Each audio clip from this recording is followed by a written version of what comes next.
অভিনয় ছেড়ে রাজনীতিতে যোগ দিয়ে একের পর এক চমক দেখাচ্ছেন তামিল অভিনেতা থালাপতি বিজয়। গড়ে তুলেছেন নিজস্ব রাজনৈতিক দল। সম্প্রতি জনপ্রিয় এই অভিনেতার রাজনৈতিক দলের মহাসমাবেশ অনুষ্ঠিত হয়েছে।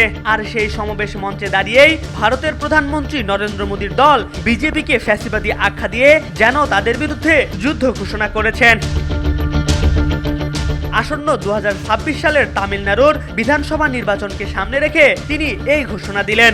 সমাবেশে হাজারো সমর্থকের সামনে তিনি বিজেপিকে আদর্শগত শত্রু এবং ক্ষমতাসীন ডিএমকে রাজনৈতিক প্রতিদ্বন্দ্বী হিসেবে ঘোষণা করেন। 2026 সালের তামিলনাড়ুর বিধানসভা নির্বাচনে একলা চলো নীতি গ্রহণের কথা ঘোষণা করে তিনি আরো বলেন, সিংহ সব সময়ই সিংহ, একবার গর্জন করলে সেই শব্দ 8 কিলোমিটার পর্যন্ত কম্পন সৃষ্টি করে। দক্ষিণী এই তারকা এই নির্বাচনী লড়াইকে তুলনা করেছেন তামিল রাজনীতির দুই ঐতিহাসিক বছর 1966 ও 1977-এর সঙ্গে। তিনি বলেন, 2026 সালেও ঘটবে 1966 ও 1977-এর মতো এক রাজনৈতিক জাদু।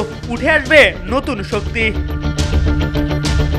মোদির সমালোচনা করে বিজয় আরো বলেন, আপনারা হয়তো ভাবছেন 2029 সাল পর্যন্ত আপনাদের যাত্রা মসৃণ হবে, কিন্তু আমি স্পষ্ট করে বলছি, পদ্মপাতায় যেমন জল আটকে থাকে না, তেমনি তামিলরাও বিজেপির সঙ্গে থাকবে না।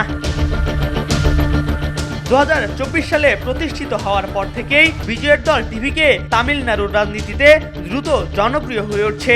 ঐতিহাসিক এই সভায় তিনি যে স্পষ্ট ও কঠোর ভাষায় কেন্দ্রীয় সরকারকে আক্রমণ করলেন তা মুহূর্তেই সাড়া ফেলে দিয়েছে রাজনীতির মাঠে। তামিল রাজনীতিতে ডিএমকে ও এআইডিএমকে এর বিকল্প হিসেবে টিভিকে প্রতিষ্ঠিত করতে চাইছেন থালাপতি বিজয়।